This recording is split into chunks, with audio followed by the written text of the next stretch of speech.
Friend, स्वागत है आपका अपने YouTube चैनल स्टडी वाला भाई में। और आज की इस वीडियो में हम रस की दादागिरी को ख़त्म करने वाले हैं। हाँ, रस की दादागिरी जो आपको बहुत ज़्यादा परेशान करता है आपके हिंदी के पेपर में पूरे अंक प्राप्त करने के लिए, आज हम उसकी दादागिरी को ख़त्म करेंगे। तो सबसे पहले समझते हैं कि रस क्या होता है। तो ये बहुत ही सिंपल है समझना इसको। गर्मी पड़ रही है बहुत तेज़, 40 डिग्री का टेम्परेचर है। आप रास्ते में रुके, आपको बहुत तेज प्यास लग रही है, आपने गन्ने का जूस बनवाया, उसे पिया, आपको एक आनंद उत्पन्न हुआ, एक मज़ा सा आ गया। आपको क्या हुआ, एक रस उत्पन्न हो गया। इसी को क्या कहते हैं, रस कहते हैं। लेकिन कैसे रस कहते हैं इसको, जब कोई कविता पढ़ते हैं, कहानी पढ़ते हैं, उपन्यास पढ़ते हैं, तो उसमें पढ़ते समय जो आपके मन में जो आनंद उत्पन्न होता है ना, वही क्या कहलाता है, वही रस कहलाता है। जैसे कि आपने कोई कहानी पढ़ी, जैसे कोई कविता पढ़ी, जैसे कि खूब लड़ी मर्दानी वह तो झांसी वाली रानी थी, तो क्या हुआ, इससे आपके मन में वीर रस उत्पन्न हो गया, वीरता आ गई, उत्साह उत्पन्न हो गया। और अब हम बात करें हास्य रस की, तो उसमें जैसे कि बोल दूं कि चींटी चली पहाड़ पे मरने के वास्ते, कोहली ने आंख मारी अनुष्का के वास्ते, तो इसमें कौन सा रस उत्पन्न हो गया, इसमें हास्य रस उत्पन्न हो गया, क्योंकि आपको एक हंसी उत्पन्न हो गई। तो इसी वजह से ये क्या है, ये है रस के, ये है रस। और हम पढ़ेंगे अब रस के बारे में पूरे विस्तार से, ताकि आपका एक भी नंबर ना कट पाए इसमें। तो रस के यहाँ पे 4 अंग माने जाते हैं। एक तो स्थायी भाव, विभाव, अनुभाव, संचारी भाव। ठीक है, स्थायी भाव क्या है, विभाव क्या है, अनुभाव क्या है, संचारी भाव क्या है, इस सब के बारे में हम विस्तार से समझेंगे, बहुत आराम से समझेंगे, ताकि आपको कोई दिक्कत ना हो। स्थायी भाव देखिए, स्थायी भाव क्या है, जो आपके मन में स्थायी रूप से विद्यमान है। यह आपका कुछ नहीं है, अलग नहीं है, यह आपका स्थायी भाव है, आपके मन में स्थायी रूप से ये विद्यमान है। जैसे कि मैंने अभी बताया, जो एक मैंने कविता पढ़ी चींटी चली पहाड़ पे, तो आप हंस गए, तो ये क्या है, जो हंसी है वो आपके मन में पहले, आपके अंदर पहले से स्थायी रूप से विद्यमान है, तो इसे को कहते हैं, इसे बोलते हैं स्थायी भाव। तो ठीक है, इसी प्रकार जो विभिन्न भाव स्थायी भाव कहते हैं, तो इसी प्रकार विभिन्न रसों में जो स्थायी भाव है वो निम्नलिखित हैं। जैसे कि श्रृंगार में रति, हास्य में हास, करुण में शोक, रौद्र में क्रोध, वीर में उत्साह, भयानक में भय, विभत्स में जुगुप्सा, अद्भुत में विस्मय, शांत में निर्वेद, कुछ नहीं, शांति एकदम, वात्सल्य में वत्सल, वात्सल्य मतलब अपने से छोटों के प्रति स्नेह, उसमें आपके वत्सल उत्पन्न होता है। जब रोध कर की कविता पढ़ोगे रोध रस की, तो आपके मन में क्रोध उत्पन्न होगा, स्थायी भाव उत्पन्न होगा। जब श्रृंगार रस की कविता पढ़ोगे तो आपके मन में रति उत्पन्न होगा। ठीक है, अब दूसरा जो इसका रस का अंग है वो है विभाव। तो क्या है विभाव, तो देखिए, विभाव को जागृत करने वाले कारण जो स्थायी भाव है, मैंने बोला चींटी चली पहाड़ पे, तो मैंने जो बोला तो आपके मन में स्थायी भाव उत्पन्न हुआ। तो ये स्थायी भाव क्यों उत्पन्न हुआ, इसी को जो कारण है उसी को क्या कहते हैं, उसी को बोलते हैं विभाव। इसके कारण ही से हृदय में रस को प्राप्त होता है। जैसे कि अब इस विभाव के क्या है, इस विभाव के भाई साहब 2 उदाहरण हैं। एक तो आलम्बन विभाव, एक है उद्दीपन विभाव। आलम्बन क्या है, आलम्बन मतलब टिका होना, ठीक है, किसी चीज़ पर टिका होना। और विभाव उद्दीपन क्या है, किसी चीज़ का उत्पन्न होना। तो इस विभाव के 2 अंग है, एक तो है आलम्बन विभाव और दूसरा है उद्दीपन विभाव। तो समझते हैं आलम्बन विभाव क्या है। तो आलम्बन विभाव ऐसे कारण होता है जो टिका होता है, ठीक है, मैंने आपको बताया। और इसके अंदर होता है, आलम्बन विभाव के अंदर 2 भाग, इसमें होता है आश्चर्य और विषय। अब आश्चर्य क्या है, जिस व्यक्ति के चित्त में स्थायी भाव उत्पन्न होते हैं उसे आश्चर्य कहते हैं। कि जो स्थायी भाव है वो किसके अंदर उत्पन्न हुए, किस व्यक्ति के चित्त में उत्पन्न हुए, उसे बोलेंगे आश्चर्य। और विषय क्या है, कि किसके वजह से उत्पन्न हुए, उसे बोलेंगे विषय। क्या विषय था, उसको जैसे जो उसके चित्त में, उसके मन में वो भाव उत्पन्न हुआ, तो यह है आपका आश्चर्य, यह है आपका विषय। इसको एक उदाहरण से समझते हैं। हरिश्चंद्र अपने मृत पुत्र रोहिताश को देखकर विलाप करते हैं। तो इसमें क्या होता है, हरिश्चंद्र क्या है, आश्चर्य है, और रोहिताश का मृत शरीर क्या है, विषय है। आश्चर्य मतलब किसके चित्त में हो रहा है, किसके अंदर हो रहा है, हरिश्चंद्र के अंदर हो रहा है विलाप। और किस वजह से हो रहा है, क्या विषय है, रोहिताश का मित्र पुत्र रोहिताशु, उनके मृत पुत्र रोहिताश के देखकर, मृत शरीर को देखकर, तो ये क्या हो गया, उसका विषय हो गया। ठीक है, अब दूसरा पढ़ते हैं उद्दीपन विभाव। तो उद्दीपन विभाव क्या है, जो आलम्बन, जो आपको टिका हुआ विभाव है, जो टिका हुआ भावों को उत्पन्न जो करता है, जो तीव्र उत्पन्न करता है, उसे कहते हैं उद्दीपन विभाव। कैसे, यह आपके उद्दीपन को कैसे उत्पन्न करेगा, तो देखिए आपको उद्दीपन को कैसे उत्पन्न करेगा। जो उद्दीपन का काम करता है वो 2 तरह से होता है, एक तो है बाहरी वातावरण से और एक तो है विषय की चेष्टाएं से। बाहरी वातावरण कैसे है, अभी मैं इसको उदाहरण के माध्यम से समझाता हूँ कि कैसे आपके भारी वातावरण से आपको जो स्थायी भाव का उद्दीपन होता है, कैसे उद्दीपन हो जाता है। तो देखिए, अंधकारपूर्ण निर्जन वन में अंधकारपूर्ण रात्रि के समय सिंह को देखकर व्यक्ति भयभीत हो जाता है। किसको देखकर? शेर को देखकर। तो जो ये भयभीत व्यक्ति है, ये क्या है? ये आश्चर्य है। आश्चर्य क्या है? इसी के अंदर ये चित्त, इसी के चित्त के अंदर ये हो रहा है। और सिंह क्या है? वेश्य है, जिसकी वजह से इसके अंदर ये भाव उत्पन्न हो रहा है। और इसमें जंगल का जो सुनसान वातावरण है वो क्या है? वो है विषय है। उसी की वजह से उससे क्या हो रहा है? ये जो भारी वातावरण है, इसी की वजह से उसके भाव उत्पन्न हो रहा है। और विषय की चेष्टाएं क्या है? कि उसने कौन कौन सी क्रिया कर रहा है जिसकी उसकी वजह से उसको स्थायी भाव उत्पन्न हो रहा है। तो शेर इसमें क्या? गरजेगा, भयंकर मुखाकृति करेगा, मतलब मुख को बनाएगा, झपट्टा मारेगा। तो इससे क्या हो रहा है? इसके अंदर भय का भाव उत्पन्न हो रहा है। तो ये क्या कह रहा है? उद्दीपन विभाव है। तो एक तो विषय की चेष्टा है, एक भारी वातावरण है। समझ में आ गया होगा आपको, ये उद्दीपन विभाव के उदाहरण है। अब अनुभाव क्या है? अब देखिए, अनुभाव मतलब अनुभव करना। अब कोई रस है, इसकी मैंने बताया कि सिंह को देखकर और उसकी भारी वातावरण और विषय की चेष्टाएं देखकर आपके मन में जो अभी ये सब कैसे आपकी जो क्या वो रस में मन में रस उत्पन्न हुआ। तो ये रस उत्पन्न हुआ तो उसके बाद आपके मन में क्या उत्पन्न हुआ? मतलब इन सबको देख के क्या उत्पन्न हो रहा है आपके मन में? जो रस उत्पन्न हो रहा है उसी को बोलेंगे अनुभाव।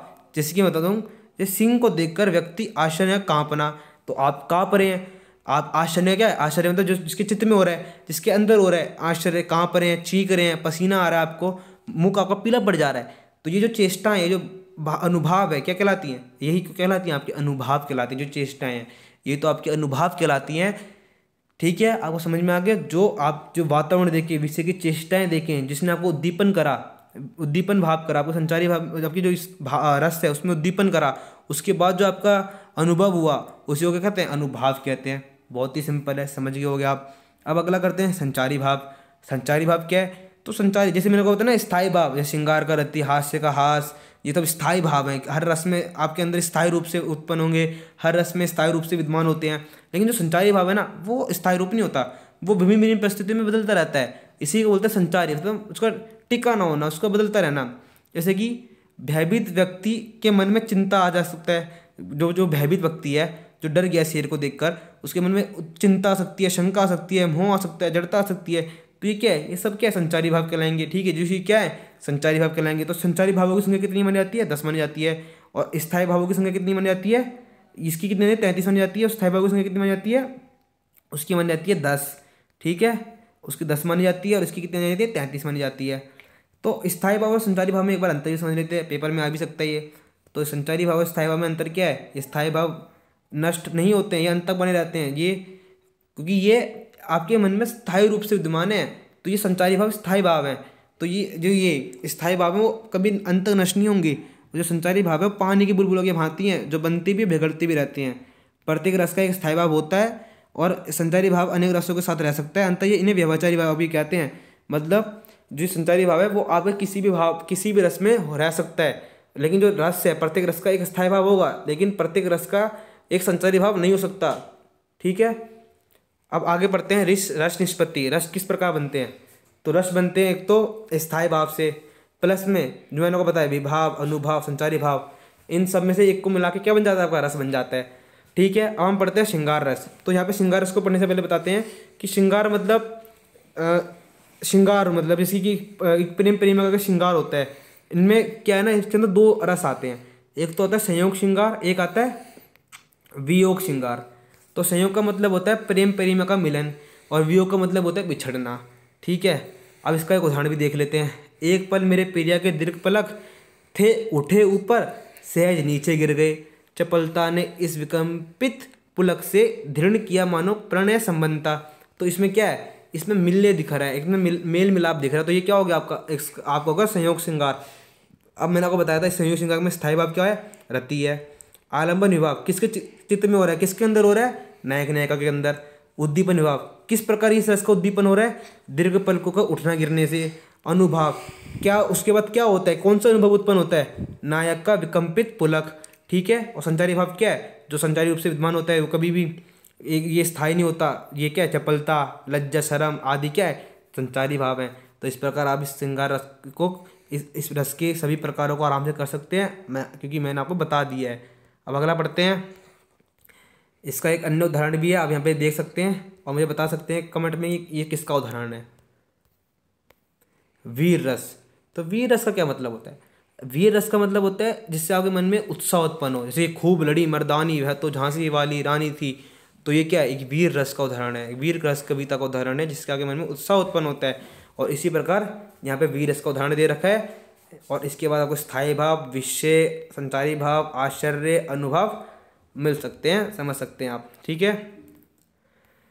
रौद्र रस। रौद्र मतलब होता है क्रोध।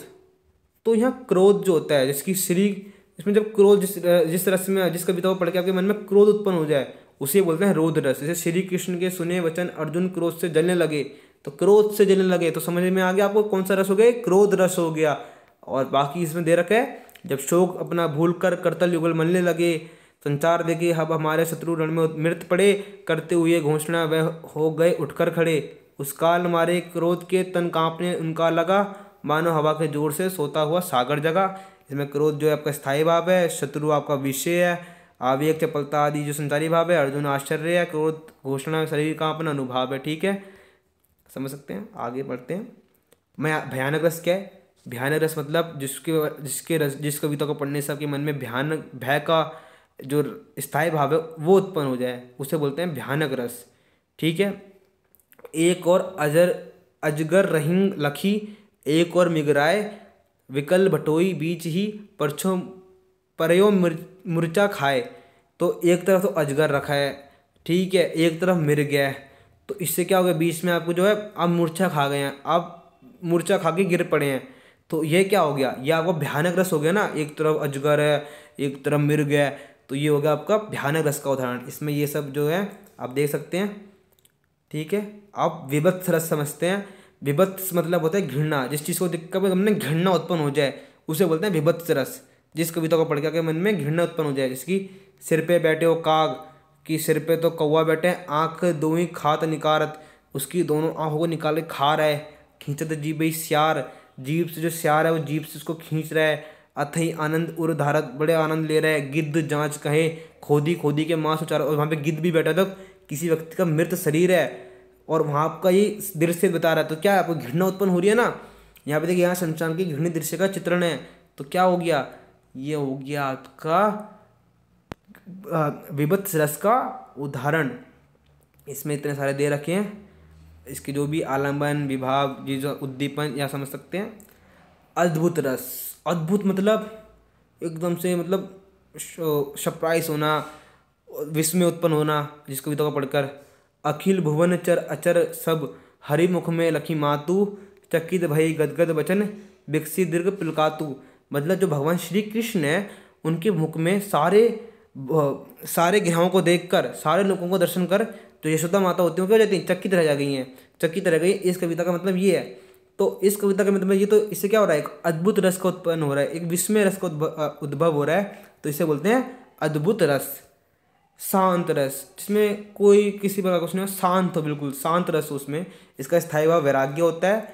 मन पचते अवसर बीते, ठीक है, मन पचते अवसर बीते, दीर्घ देहु परिहर भजू पद भजू, करम वचन अरुहिते, सुत बनितादि जन स्वारथ रत, न करुण है सभी ते, अतहु तो ही तजेंगे पामर, तू न तजे अबहीते।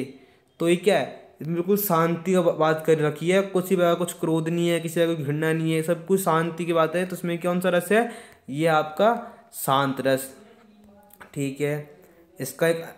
इसके बाद है आपका वात्सल्य रस। वात्सल्य जैसे मैंने आपको बताया था शुरू में वीडियो के, इसका मतलब होता है बिल्कुल स्नेह, छोटों के प्रति जो स्नेह होता है। जैसे माता का एक बच्चे से, भाई का अपनी बहन से, या भाई का अपने छोटे भाई से जो स्नेह होता है, जो कविता में पता चल जाए, जिस कविता को दिखे, उसी को क्या कहते हैं? उसी को कहते हैं वात्सल्य रस। इसका स्थायी भाव वत्सल है। इसकी जसोदा हरि पालने झुलावे।